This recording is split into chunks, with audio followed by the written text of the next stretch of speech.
to the official podcast of FCS Fans Nation with your hosts Kylor Neal, Matthew Frazee, and Jamie Williams.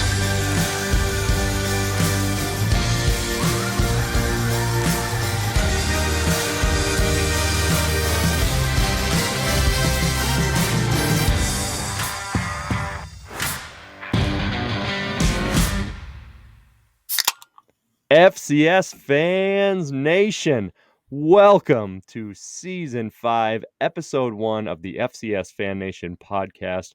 We are back. I hope you enjoyed our brand new intro with the correct hosts, the correct names on there. We actually got some time to edit that up. Welcome to the FCS Fans Nation Podcast with Mr. Kylor Neal, Jamie Williams, Matthew Frazee. We are in the house to welcome you to the fall season of 2021. It's starting to feel normal again. Guys, it is great to see your beautiful faces, even though we just saw each other in May. Mr. Neal, how are you feeling as we get ready for fall football again in the FCS? It is crazy how fast we get to watch some football. Normally it's what, a good 8 months. We're all dreading life. We hate it. We want football. We didn't even take that big of a break. This was just like a Christmas break, and now we're back to football. So we had a time to adjust, get our minds right. Now it's football season. So yeah, I'm super excited. Can't wait. As Marshawn Lynch would say, our mentals are right, and we're ready to go. Mentals are right. So yeah, it felt like a quick spring break there, pun intended. Mr. Williams, how are you feeling now as we enter September, August timeframe and are ready for fall football? I am ready, guys. Like Kyle said, it seems like it just sped by. And actually, Matt, I haven't seen you since May. I saw Kylor a month ago up in Cheney. Got to go see the Inferno. Enjoyed that and meet Mama Bear Kelsey. And yeah, Mama Bear Kelsey. It's her birthday today, so happy birthday, Kelsey. Yes, happy birthday, Kelsey. Golf clap. We hope your birthday goes well. If you guys don't know, Jamie, Kylor, and some of the FCS Fans Nation crew went up for Mr. Duke Dog Lawrence Smith's wedding. Congratulations to the happy couple again as they went out there to Cheney, Washington, and had a good old time. But guys, we are back on the podcast here, and we are doing something a little different to kick off Season 5, half of a decade of recording this podcast. Normally, every episode is guided by fans' questions. It's guided by their dialogue and what they want to discuss. But we thought we'd do a little fun of some over-under Vegas-style betting questions to make this inaugural, I guess, the returning fall 2021 season. So, all right, boys, are you guys ready to get this going? I have come up with a big list. I know I sent that to you ahead of time, so hopefully you've done your research. We're going to make some predictions, and we'll see who's right. You ready to get it rolling, Jamie? Let's go. All right, let's do it. Let's go Heidi-ho down to Frisco. All right, guys, let's kick it off first. Our first over-under question. If you guys are watching this on YouTube, you might be catching it right now on one of our podcast platforms. But on YouTube, you'll be seeing the over-under questions at the bottom of the screen. And we are going to start with one that I'm sure Kylor is very intrigued by. As senior quarterback Eric Barrier III of Eastern Washington, he is a dual-threat freak athlete, arguably the best quarterback in the FCS. And we want to know, starting with you, Kylor, do you think that Eric Barrier will go over or under 4,550 total yards for this season, for his last season as an Eastern Washington Eagle? What do you think, man? Over or under? That is a lot of yards. A couple quarterbacks from Eastern Washington in the past have definitely been over 5,000, like Gage Grubrud, Vernon Adams. But that is a lot of yards. And when you look at Eric Barrier, we definitely run more than back in the Bo Baldwin system. So, the quarterbacks were a little primed to maybe have a few more yards back in the Bo Baldwin's air raid. We still air raided out quite a bit, but it is a more balanced attack where we do run the ball a lot. Eric Barrier has only played in one full season. Even though he's been at Eastern for what it seems like forever, and he's on his fourth year, he has only played in one real full season. 2018, he came in halfway through the season. When Gage Grubrud got injured, he didn't come close to 4,500 yards. Then last year in the spring, it wasn't a full season. He still had about 2,500 yards. But in 2019, in his full season, he's still a young kid, still trying to learn some things. He had about 4,300 total yards. It was pretty close. But another 250 yards, that's a lot. The crazy thing is, I think if some receivers held on to the ball a little bit longer in that season, he would have surpassed that. I've been watching some tape. Our receivers are holding on the ball pretty well. Yeah, I think I'm going to shoot over, but it's going to be real close. I mean, maybe over by a yard. It's going to be real close. Going over. I'll take the under on it because actually I could change my mind here, but Kylor, that season 2019, is that playoffs included? Is that like the whole thing? Yeah, well, I mean, we only had 12 games and we did not make the playoffs in 2019. Oh, yeah, you're right. Okay. What? Oh, there you go. What? Oh, I was getting those years mixed up. Holy crap. Yeah. Okay. Geez, and he did that in 12 games? Oh, man. Well, I think you'll do further in the playoffs, so I'll switch it then because I was thinking of 2018. I'll go over as well. Jamie, What do you think, my man? I think you're going to be a little under. And, you know, they had the 12-game season. You got an 11-game season this year. I don't think it's going to be like 3,500. He's going to go over 4,000, in my opinion. He's going to be maybe a finalist for the Peyton Award again. Maybe he wins it. Another question coming up later. Maybe we'll talk about that. But I'm going to say under, but somewhere between 4,000 and 4,500. Strong, solid season. Hard to match. It's probably going to lead the country in yards. Yeah, he's going to be up there for sure. I think what Matt said is kind of what's going to teeter on that. If Eastern gets to the playoffs, if it's 1 game, 2 game, that's where he probably gets over that 4,500 mark. If we don't make the playoffs or something like that, we're probably with kind of what Jamie's saying. So hopefully we make the playoffs and hopefully we make it happen. That is a perfect segue into the next question because the next one honestly probably dictates whether Eastern maybe makes the playoff field or not. And that is a team I am very high on. I feel like the Montana Grizzlies are like my Sam Houston of the spring. The question I have for them on the over-under, guys, is 1.5 regular season losses. And it's not showing on the banner, but it is intended to say FCS losses as they start the season, likely 0-1 against FBS powerhouse Washington. So I personally am going to go with the under for this, which would mean, 1 loss or 0. I'm really high on the Griz's schedule. They're going to wipe the floor with teams like Western Illinois. They'll beat Cal Poly. But the thing is, besides having to go to Cheney, all of their tough games are sitting at home. And they've got easy matchups like Southern Utah and Dixie State, Idaho, Northern Carolina. But really, the whole purpose of this question is like, do you think the Griz will win on the Inferno? And will they finally beat Montana State, which they haven't in years past? Because that's kind of your 1.5 marker. Jamie, what do you think about the Griz there? This one is tough. What do you got? I think you set that over under pretty solid because it's definitely where it teeters. I'm going to say over. I don't think they win on the Inferno. And I know it might be at home, but I think they're going to lose the Brawl of the Wild again.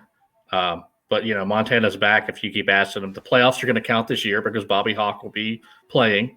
But I'll say over. They are a playoff team, potentially a top 10 team. We'll see. But I'll say over. So you see them around that I guess it would be 8-3 on an 11-game schedule. One of those being FBS losses. Kylor, what do you think, man? Split the difference here between Jamie and myself. Over or under the 1.5 losses? Man, the Griz. Why do I have to be the tiebreaker on that stupid program? No, I mean, when I look at their schedule, it looks very favorable. And I do think the Griz are getting better. I think they have a lot of talent on their both sides of the ball. I think they only lose. I think they go 9-2. I think they get stomped by UW.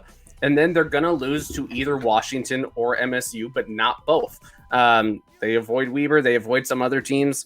Yeah, I mean, I think they have a very favorable schedule. I think they'll probably just have one FCS loss, but who knows? Maybe they'll end up losing to a team that they should wipe the floor with, like a Southern Utah or something like that. But yeah, for this betting purpose, I'm going to go under.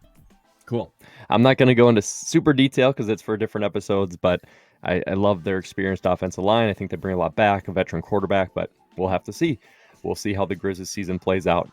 All right, Mr. Williams, I'm going to hit you first again because this one you'll be very close to. This one has to do with James Madison, arguably one of the best kickers of all time in the FCS. Don't quote me on that. I don't know the history of kickers at any level. But Ethan Radke, JMU's kicker, we want to know over or under if he has 3.5 missed field goals this season. And the reason why we're just choosing Ethan Radke is, As a redshirt freshman, he was 14 of 18. As a redshirt sophomore, he was 17 of 19.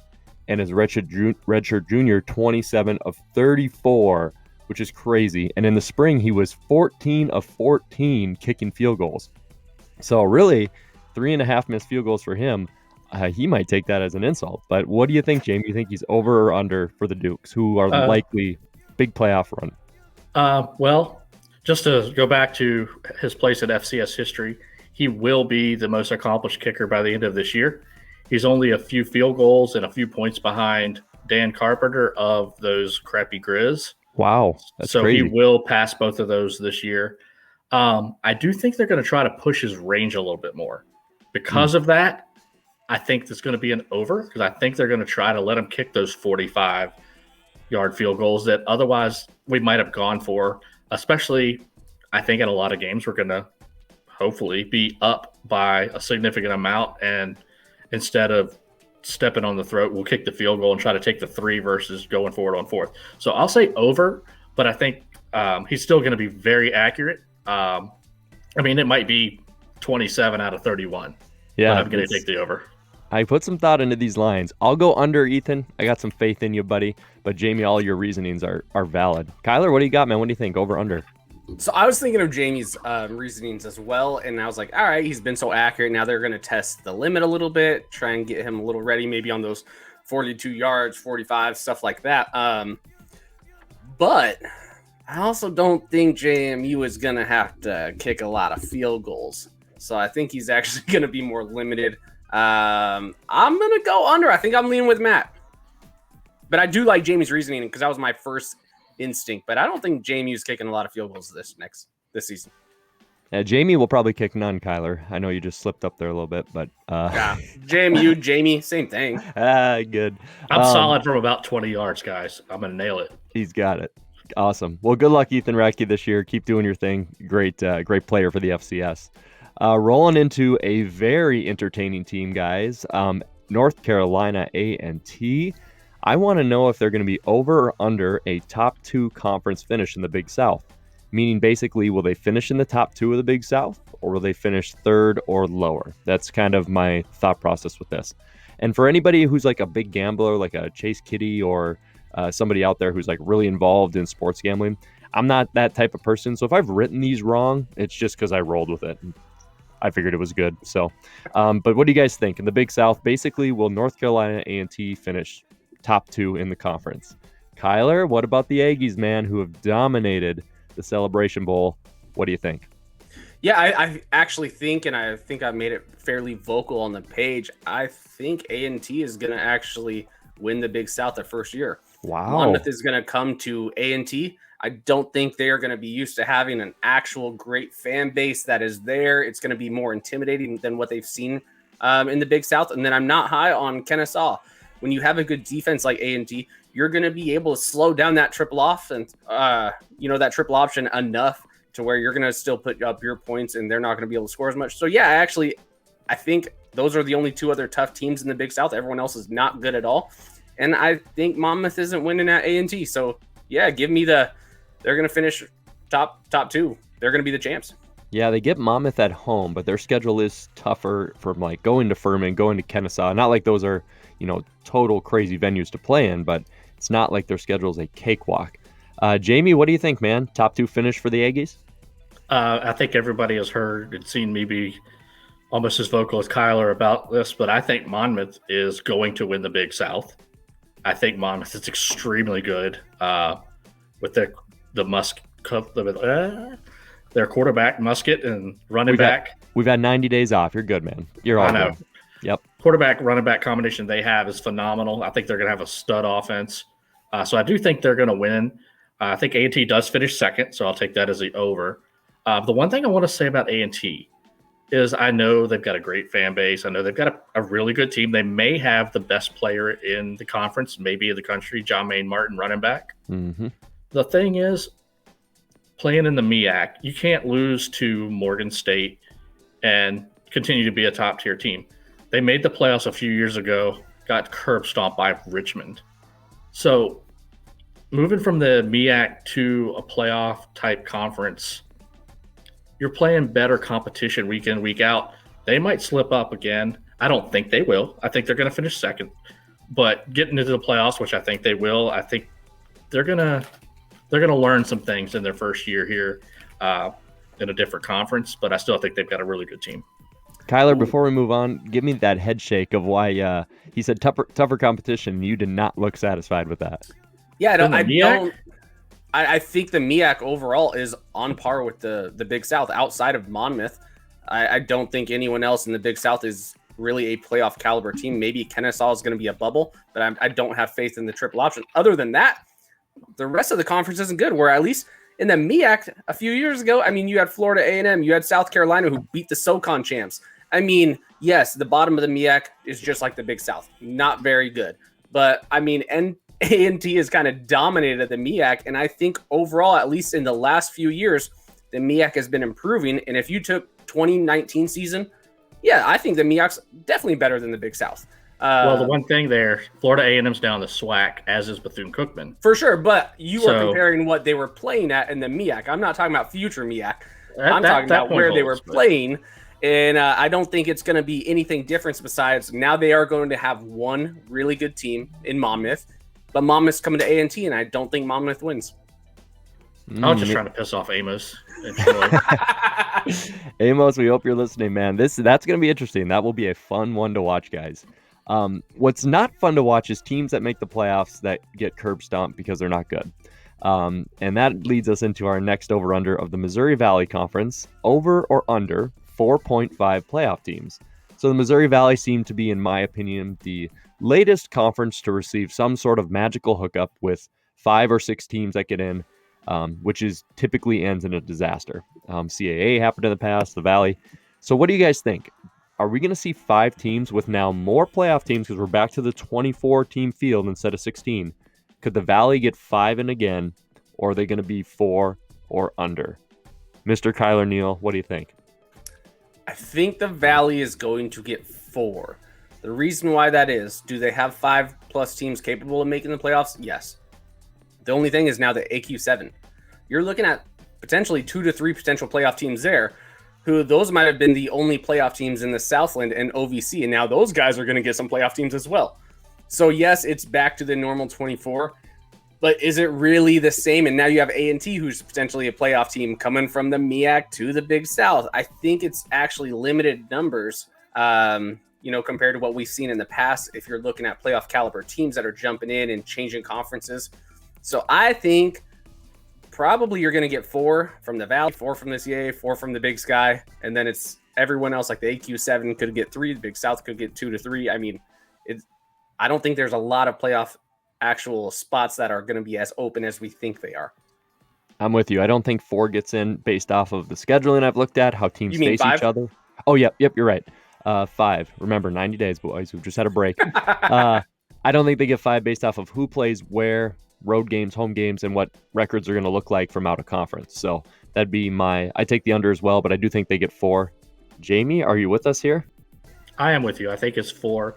I think South Dakota State, North Dakota State, Southern Illinois, I think they're probably let's call them locks to start the season. And then there's going to be one more that comes from somebody like North Dakota, although I don't think it's going to be them because I think their schedule is brutal. Northern Iowa, Illinois State, who I still think stinks. Somebody might jump up like an Indiana State, which I doubt. South Dakota, there's decent teams, but I think it's going to be one more. Like Kylor said, you're starting to spread these at large pretty thin as you've got another automatic qualifier position taken up, which means there's one fewer at large, and then it's a combination of other conferences. So I think what you guys have said, I don't think I need to say any more. Yeah, it'll be interesting to see how this plays out now that we're back for 24 teams and everybody's playing. Guys, speaking of everybody playing, we ended that small spring season with Sam Houston winning the national championship and their defense only giving up 19.6 points per game. So I want to know if what people traditionally called the soft Houston defense, which it is not soft by any means, will they give up more or less than 19.6 points per game for the fall? Just a little context, in the playoffs, they gave up 15 to Monmouth, 20 to North Dakota State, 35 to JMU, 21 to SDSU. What do you think there, Jamie? Do you think Sam Houston's defense gets even better? I think it's going to be a little bit under, just because I think it's a good defense. I think if it's close going into the playoffs, then it'll wind up over. But I think during the regular season, they've got a shot to be in the 15 range. So I'm going to take the under by a little bit. I think it's a good defense. They've got a solid offense. And we'll see what they can do. I know they played with fire in the playoffs in the spring. So if we ever do a hot takes podcast in advance, I can give you some more of my thoughts on Sam Houston, but I'll take the under. Jamie's just reserved. He's just holding it back. He's like, I'm just going to stick to the narrative here. But right. Jamie can't wait to get some questions from people on the page. Keep them wanting more, buddy. Yeah. I'm gonna go the under. I think their schedule's favorable, and I think they'll be a top seed and be at home in the playoffs. I think their defense will perform just fine down there at their home stadium. Kylor, over under from you on this one.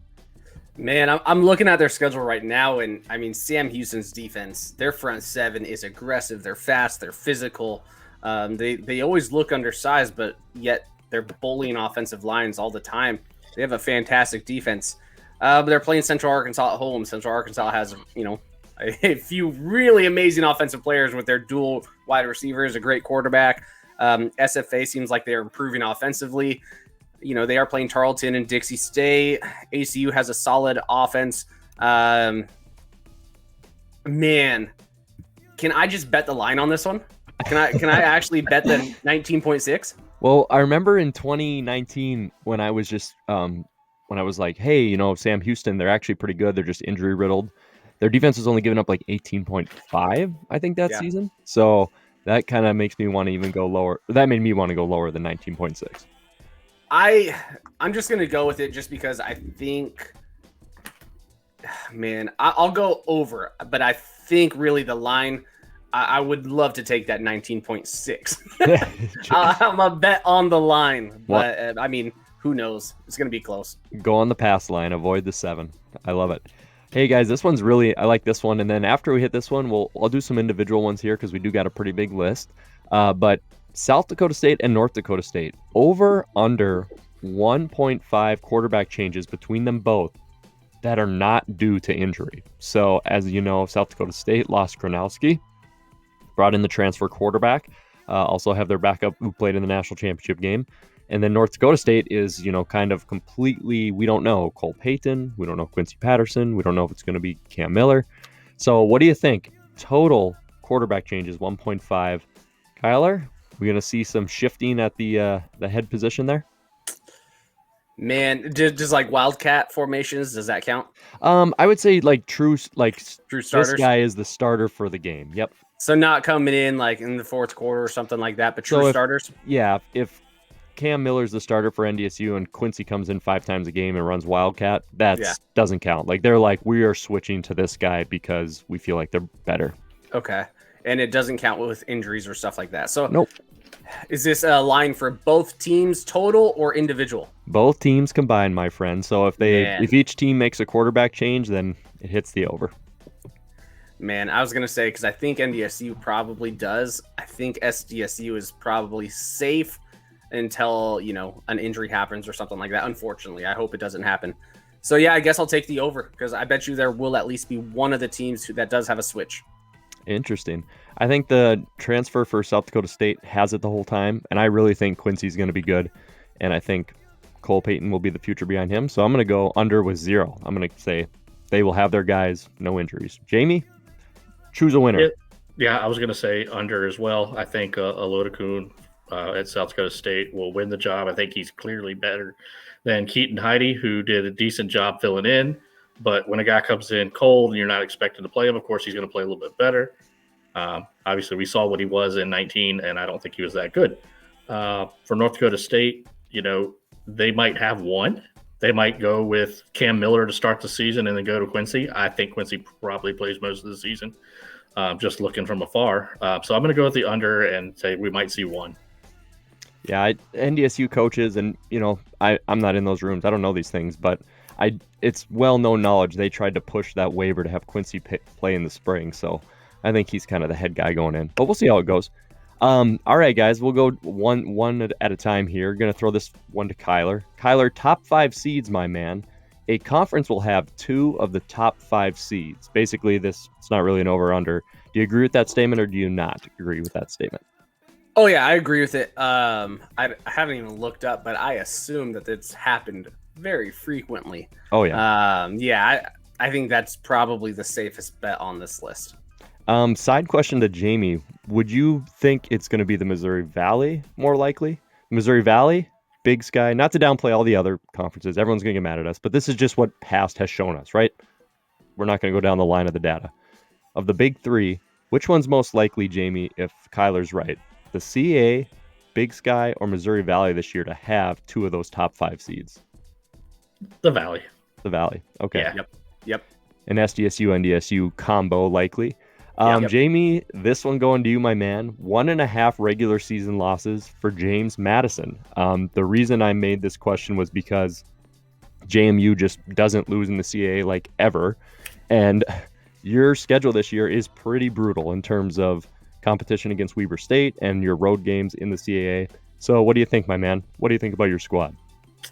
Well, I think the big key, we have a stretch from September the 18th to October 23rd, a 5-week stretch, 4 road games: Weber, New Hampshire, Richmond, and Delaware, with a home game against Villanova in there.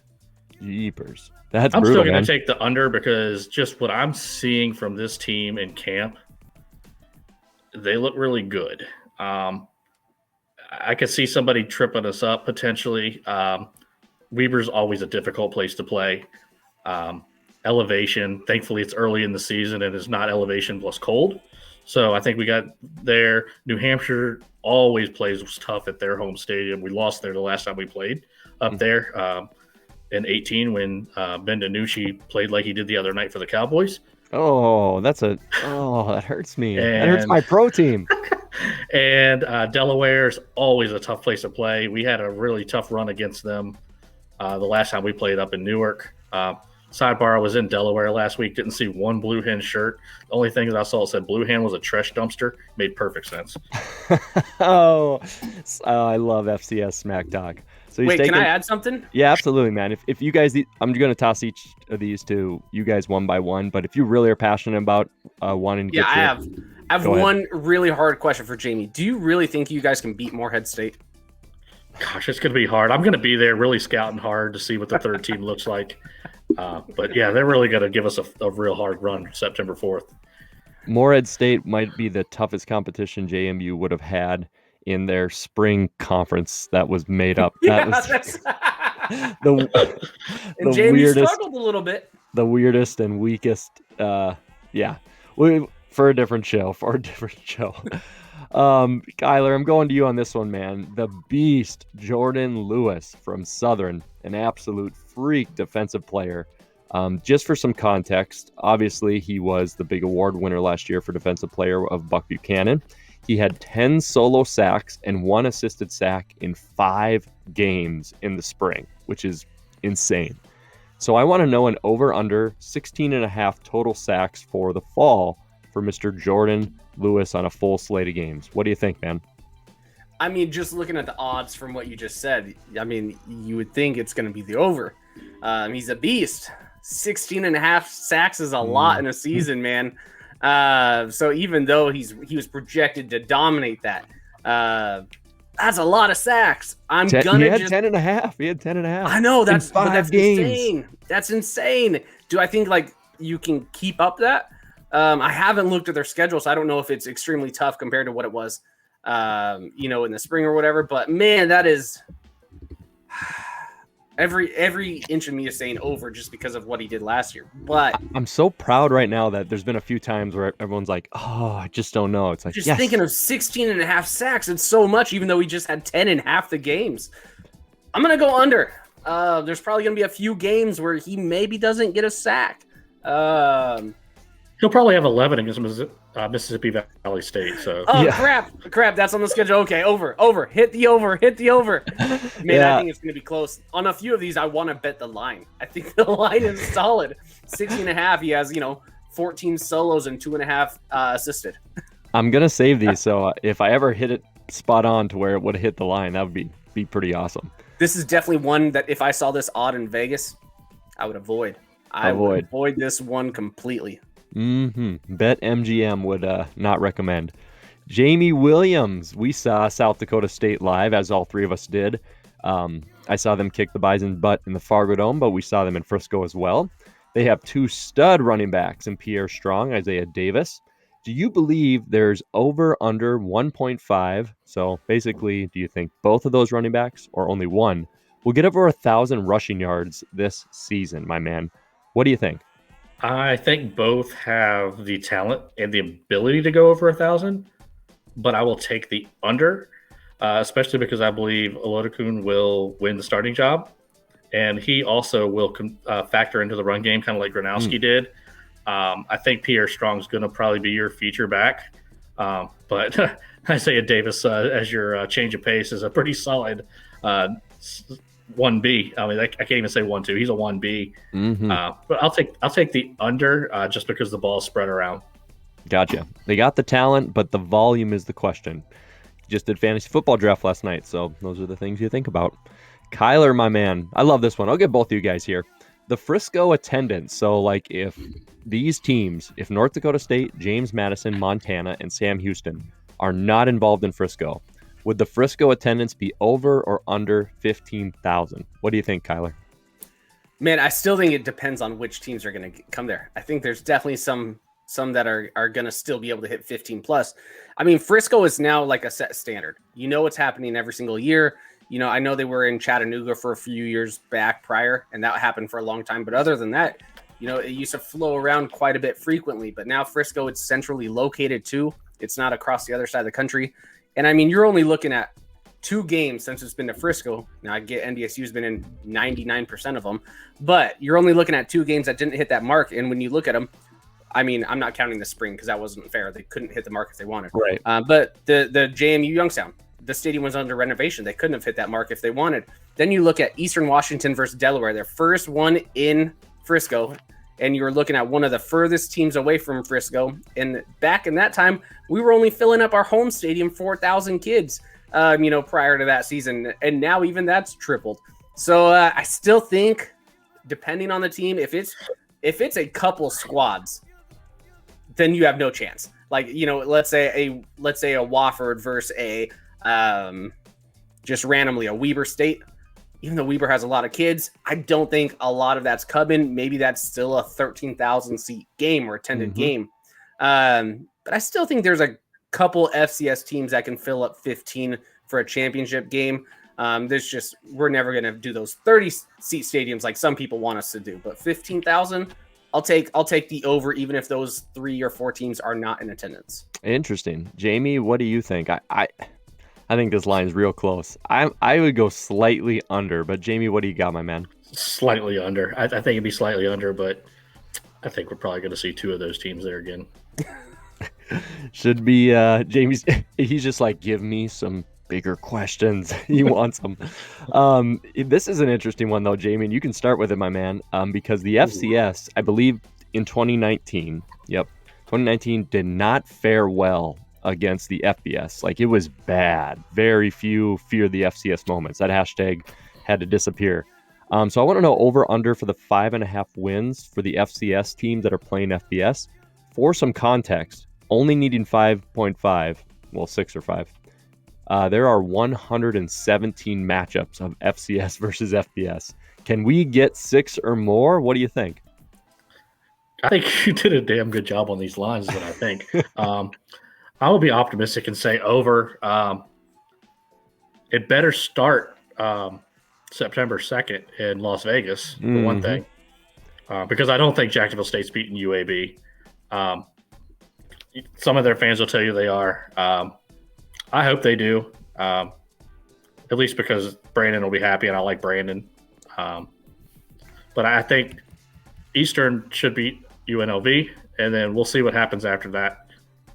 Yeah, I keep thinking of that game. I'm like, if Eastern Washington loses to UNLV, this is definitely going under. But like, you need those ones to hit. You almost need like a Jacksonville State to hit because, I mean, no one's beating the Ohio States and any of that craziness. Kylor, I'm gonna ask you in this one too, man. Over under, what do you got? Man, so I was looking at all of the teams that have a good chance to win, and I was looking on the Versus Sports Simulator app, simulating everything. There's only a few teams that are actually favored to win: South Dakota State and Eastern Washington. Other than that, there's a few teams that have a 30% chance to win. Then you look at it, then there's a lot of 3% or less chances to win. And of course, you're always going to see some of those upsets, like when, what was it, Howard or Hampton dominated UNLV? Howard, yeah. Howard. And I mean, that was never supposed to happen, especially the way that they did it. But I think the gap is getting bigger and bigger, even if us FCS fans do not want to admit it. I think the gap between FBS and FCS is larger than most people think. And you don't have some of the traditional powers who are playing some of these lower G5 schools. And then the powers of the FCS are typically playing really good FBS teams, unlike Eastern, who, if we lose to UNLV, I made it already public, I don't think we make the playoffs. And that's an FBS team. Who says that? If you lose to an FBS team, you're not going to make the playoffs? I think that's how it is, because UNLV is a horrible team. Terrible. But, man, I think this line is real close. I think we're going to see anywhere from 4 to 6.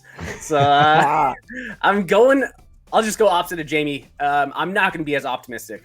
I think the gap is getting bigger. I'm going to go under, and I think it's going to be 4 or 5. I'll go 5. We get 5.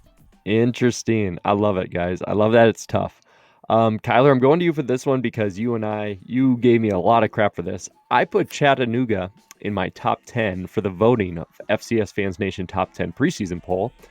But the question is more about their defense, because in 5 games in the spring, they allowed 99.6 passing yards per game.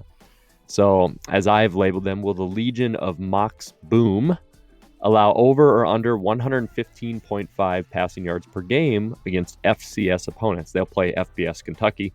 So 115.5 over or under. Just some context too, they were 6th overall in defense and 49th in rushing defense in the spring. What do you think, my man? Let me look up their actual schedule. Do you have 36 seconds? Yep, I'll let Jamie answer then. I'm going to go under because the Mox, top 10, you got to have a great passing defense. Jamie, while Kylor looks up some research, what do you think? I think you finally jumped on the right Southern Conference team, pushed Furman aside. Chattanooga is the best team in the Southern Conference, I believe, coming into the fall. I do think if they had taken the spring seriously, then my VMI prediction would have been wrong. I still think it's going to be over, but I do think that Chattanooga is a really good team. I expect them to win the Southern Conference, but they will not be a seed. The Legion of Mox Doom. Kylor, what do you think, man? The Mox, who you have them top 25, I think, but you definitely don't have them top 10. Yeah, I do not think they are top 10. Here's the deal. Who did they play last year before they left? Can you name the names of the teams for me? Because I'm looking up their schedule right now. They played two top 10 passing offenses from last year. Then they play, quite a bit of rushing teams like a Wofford, a Citadel. But Sanford's going to throw the ball. VMI is going to throw the ball. Let's see here. Definitely factors in terms of who they played. I know on their schedule for sure when I looked at it, I was like, okay, these are some rushing teams. Yeah. But that will be the real question. I'm going to go with over. I think Holden, what was the line? 115? I think that is a tough thing to accomplish with the nowadays of football. Even though they're having a lot of rushing teams, that's going to definitely give them a buffer. But they're also going to play some teams like a VMI or Sanford who may be able to throw it 250, 300 yards against them. So I think those are going to kind of cancel each other out. And then I just think the average team will be able to throw more than 115 yards, but maybe that's just my big sky bias. That just seems like so low. That's one drive. Yeah. Well, for your quarterback, we'll go for, yeah. It is for Eastern when they get 8 penalties on one drive in the freaking championship. Yeah, 300 yards. 210 of them are taken back. I'm gonna go over, but I don't think it's gonna be. They're not gonna give up 200 yards a game type of numbers, but I think about 145, 150 is probably going to happen. Yep. Mox, it will be fun to watch them, and we'll see how their season plays out. Hopefully they have another successful fall like they did in the spring. Jamie, this one's all for you, man, because you are an official voter for the Stats Top 25, which also does Buck Buchanan, Walter Payton. So I want to know from the top 3 finalists of the Walter Payton Award in the spring, over under 1.5 of those names are the same for the top 3. So the top 3 finalists for Walter Payton: Cole Kelly, EB3, and Julius Chestnut from Sacred Heart. Are we going to see 2 or 3 of those names be the same, or are we going to see some changes here? Under. I'll say only Eric returns to the top 3. And we'll see what happens, who the other 2 are, but I think it'll be 2 other players. Chestnut had a great spring. I think we're probably going to see 3 quarterbacks, unless some running back has a just astronomical season. This used to be a running back award. The last 17 years, I believe only Cooper Kupp is not the quarterback to win this in the last 17 years. So I think we're going to see 3 quarterbacks. I'll go with Eric and then 2 other guys. Interesting. We'll have to see how it plays out. EB3, lots of pressure with his yards and his awards, but he's deserving of it all. Mr. Neal, this one's interesting. So conferences were pretty much set now for how they're going to handle the COVID-19 stuff for teams having to forfeit and who tests positive, who doesn't.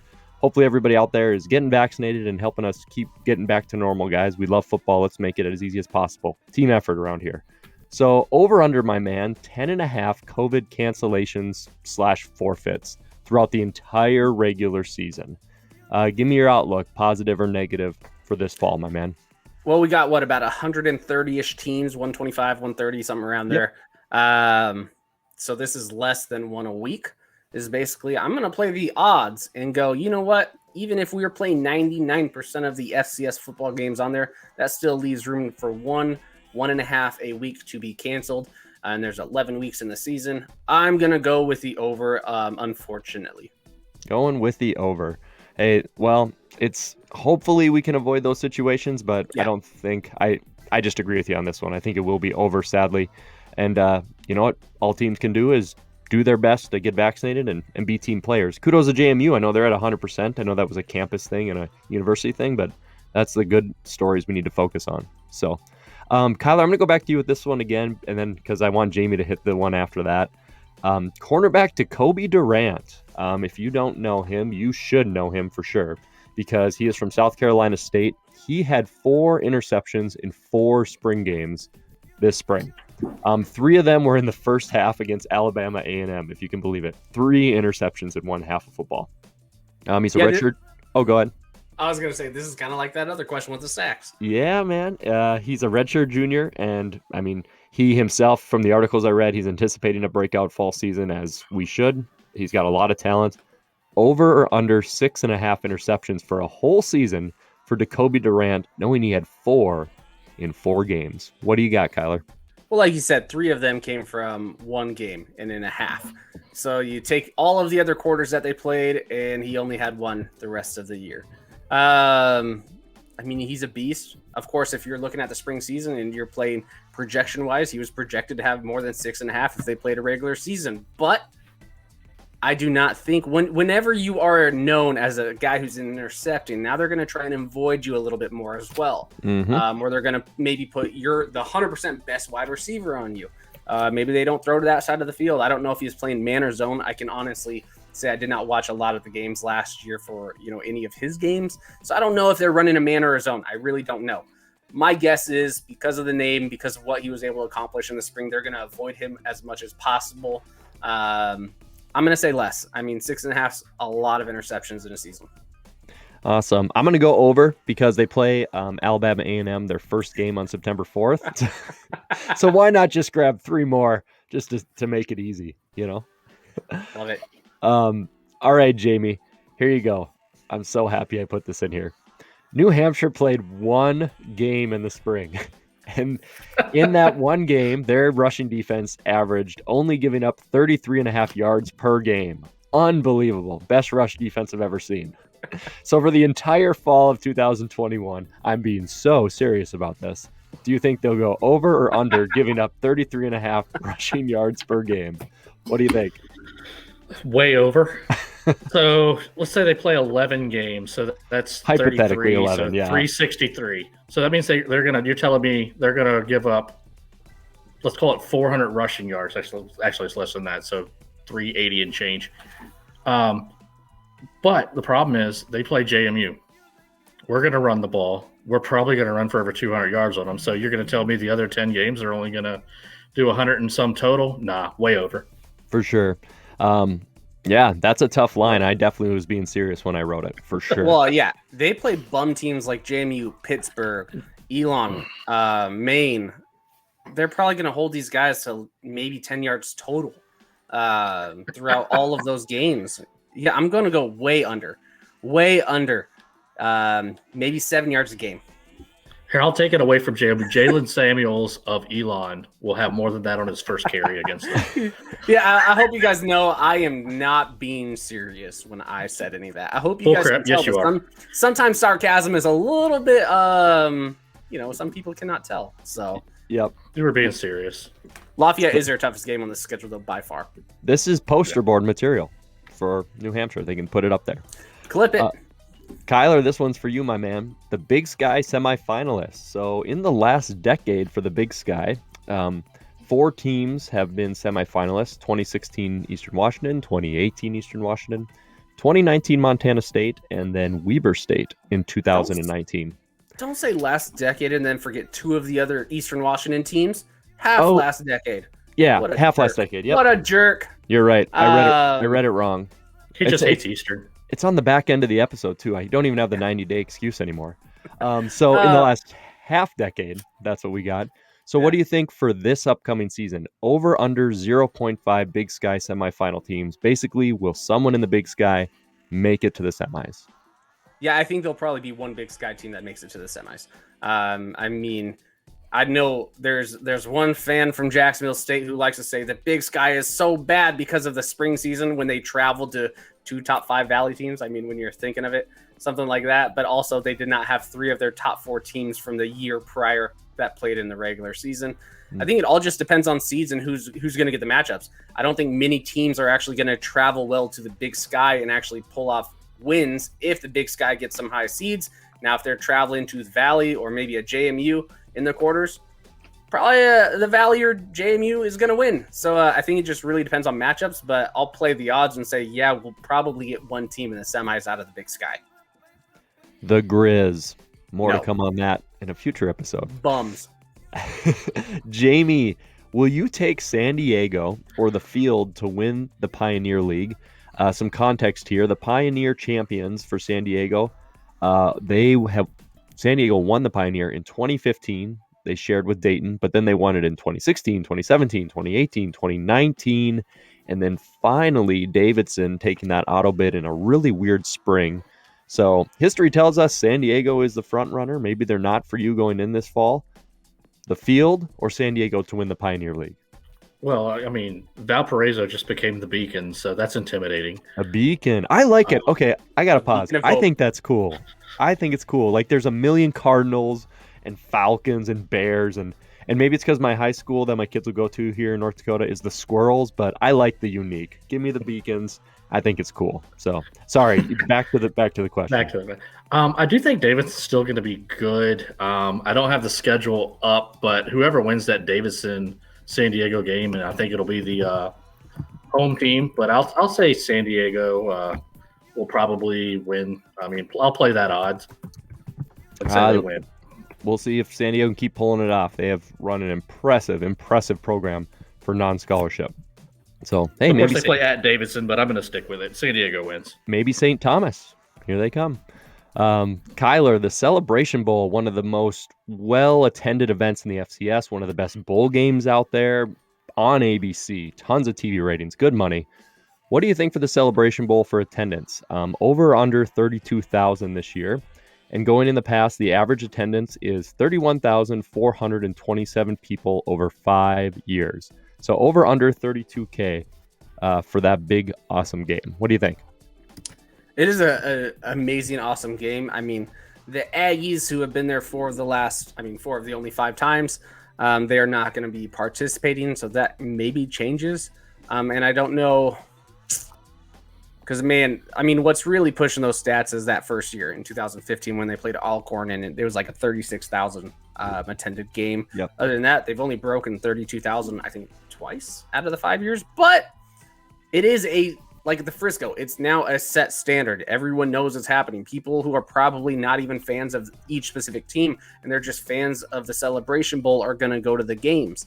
There's a lot of pride that goes in the Celebration Bowl. It's getting more and more exposure every single year. Yeah, I mean, I think probably 32 is a safe bet, so I will go the over. But it's not going to be, like the 35,000. I don't think it's going to be anything like that. I think it's probably 32 and a half. Yeah, I think the edge it has too is some normalcy for football. I think people will go more because we were trapped inside for 2020, and it's like, this is our chance. Like, let's do it. Let's get out there. People will appreciate things a little more. So I'll go the over there too. Mr. Williams, this one's really good. Big three or the field, because I know you've got some passionate feelings about how you think teams will do this year. The big three being the CAA, Missouri Valley, and Big Sky. Will all of the teams in Frisco be from the big three, or will there be somebody who's not big three involved? What do you think? I know people don't want to hear it, but both teams are going to be from the big three. I really just looking at it, I think those are where the teams are going to come from. I know Sam Houston's not in the big three, and that's what a lot of people are going to point to. But I think we're going to see two teams from the big three, and two teams we've probably seen there before. Hot takes are coming from Jamie. He's ready to release them on the FCS world. I'm going to go right back to you again, Jamie, for this one. The LIU, Long Island University, the Sharks, my man. They jumped up into the FCS ranks in 2019, going 0-10. They were 2-2 in 2020 during the spring season. And this year, they're pulling like an Austin P. They're pulling a very interesting schedule where they're going to just go up against FBS. 3 FBS games this year: Florida International, West Virginia, Miami, Ohio. But those ones are kind of irrelevant to me for this question. I want to know over or under 2.5 FCS wins for the Sharks, who got 2 wins in the spring. What do you think? Is the program on the up and up, or are they going to go back down? I think we're probably looking at 2 again, so I'll go with the under. I'd love to see them start building that program, get something going, but they're not there yet. Cool uniforms, cool mascot, cool to team name, unique. Like, we don't see a bunch of Sharks. Wish we did, but yeah, I'm going to go under. Yeah, we'll see if the Sharks can improve on their seasons of the past. They did a live stream of asking questions about their team, and I typed the question, "Do you guys come out to the Jaws theme song?" And all the players were like, "No, we don't do that." And I was like, "What?" They come out to Baby Shark. Yeah, baby Shark. Oh, kids. All right, guys. Last 2 here, starting with you, Kylor. Beers to be drank in Frisco, 2022. Are we going over or under 99.5? How I did this question was, if we arrive Thursday evening, we're there all day Friday, all day Saturday for the FCS Fans Nation admins, and there's no drinking typically on Sunday. If there's 5 of us and everybody's roughly drinking, 20 drinks over 60 hours, that does the math for my line there. So what do you think? Over under 99.5 beers for 5 of us from the FCS Fans Nation crew in Frisco, January 2022, which we will be there. Well, Jamie will have 4 of them. You will probably have 6. Mm-hmm. So really what this question is Chris and I going to be able to have 90 out of the 99? And I think... Well, there's 15 White Claws for Lawrence. Lawrence is coming. Yep. That's true. He's in this. Yeah. 15 White Claws. Well, Lawrence likes his little whiskey, and Matt likes his Fireball. And Jamie likes his Coke. So I would say 99 for Chris and I. This is how I'm playing the game. I'm going to go over. I feel like, I think Chris and I will each have 45 in a 3-day period. I don't see how that's that tough. I saw your credit card bill. I spent $300 in Frisco on the stadium. Not the drinks the last 3 days at Topgolf or just in the home. I spent $300 on drinks at the actual stadium. Don't know why. Don't know who. Drink with me. You were given to a lot of fans. There was a ton of Sam Houston SDSU fans you were hooking up though too. So I know why. Yeah. Probably because I had 99 the first 3 days prior. Mhm. Yeah, I'm gonna go over, especially with 5 dudes, because Chris and I will handle a bulk of that. I'll do 6 this year. There you go. See, no, easily then. Yeah. Easily the over. Frisco was just so much fun. I've been saying for years, there's nothing better than storming the field after a championship, but to go there without your team is just a cool experience. You got no nerves, you're stress free, and we were high-fiving and cheering when Sam Houston scored, when South Dakota State scored. We didn't even care. It was just fun. We sat outside in a lightning watch. It was whatever. So, everyone else left. Yeah, weak. All right, guys, last one here. Right now for the FCS Fans Nation social media pages, we're roughly around 13,100 followers is kind of where we're at between Instagram, Facebook, Twitter, YouTube, our podcast network. So shameless plug, follow FCS Fans Nation on all those areas to be part of the best group around for FCS talk. We want to know, guys, will our social media platforms as a whole go above 14,500 by the end of the fall season after Frisco? What do you think there, Mr. Williams? We're going to keep growing this thing? I mean, we're the place to go for FCF news. We're going way over. Way over. We're going to 15K, guys. We're going to the moon. Yeah, all we gotta do is send a message to Jamie Champion, and there it goes. Yeah. He's gonna add another 18,000 Jacksonville State fans. Jamie Champion's the GOAT. I think the winner, the MVP so far this year for blowing up the FCS Fans Nation groups is the HBCUs. We have been getting a ton of HBCU fans. It's awesome. That's great.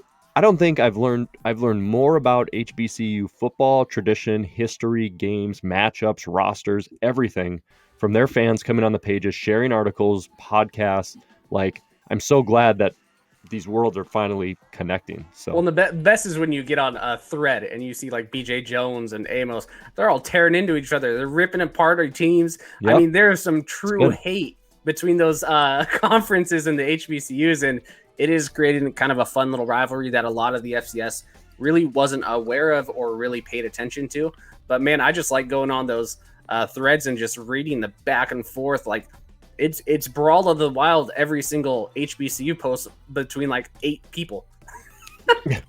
We need more of those Alabama A&M, Alabama State guys so we can get that Magic City going. I mean, goodness gracious, that'll be fun. Oh, yeah, good one. Absolutely.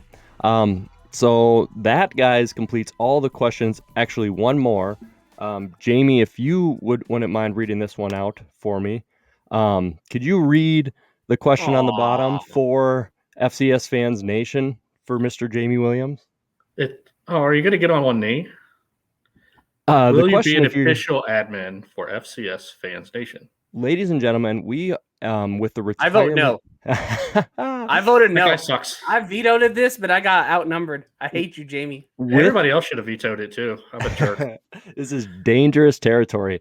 Guys, Kelsey, unfortunately, for her many amazing years of service as an FCS Fans Nation admin, she has a wonderful opportunity at Eastern Washington for her employment, and she has decided to step down from the admin roles. What she has done for the page is just unbelievable. Like, people don't know how much she truly did to grow the page, help with the challenges. She truly was the mama bear of the page, and we still message her all the time. So thanks to Kelsey for everything she did on the admin side. But now we're missing a pretty face, so that's why we are. The question for at the bottom? 100%. We need that pretty face again. So Jamie Williams, just like proposing to anybody else for a full commitment like Lawrence did with Shay, will you be an official admin for the FCS Fans Nation and enjoy getting screamed at by fans when we delete their posts because they're too mean and stuff like that? Will you join us on that adventure, my man? How could I not? Oh, this is beautiful. I was really hoping for chaos. I love the videos when the girl smacks him and says, "No, why are you doing this in public?" I was hoping for the chaos. I root for chaos. Yep. Unfortunately, I guess now we have another one. Awesome. So if Brian Thompson, if you're watching, I'm deleting all your posts. He should have been banned a long time ago. I hate that kid. Yeah, then we'll lose one of our best folks out there. So that makes the end of our inaugural season 5 episode 1, guys. That brings us to the end. Our admin team is excited for the fall of 2021. We'll do everything we always do. The playoff challenges, the pickup challenges, our top 10 posts are going to be coming out weekly podcasts.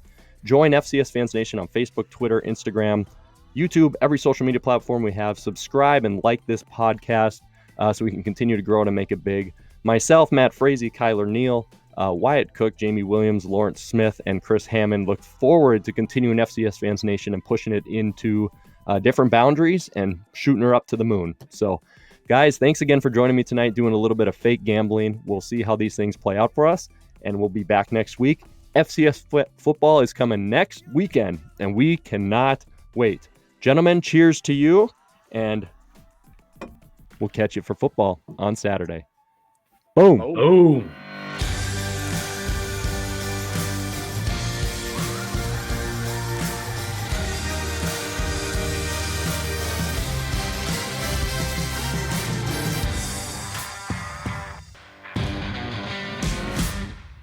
Cheap sunglasses. We should get them to host our Frisco party. Yes. Water. Water. Ready, boys? Let's rock.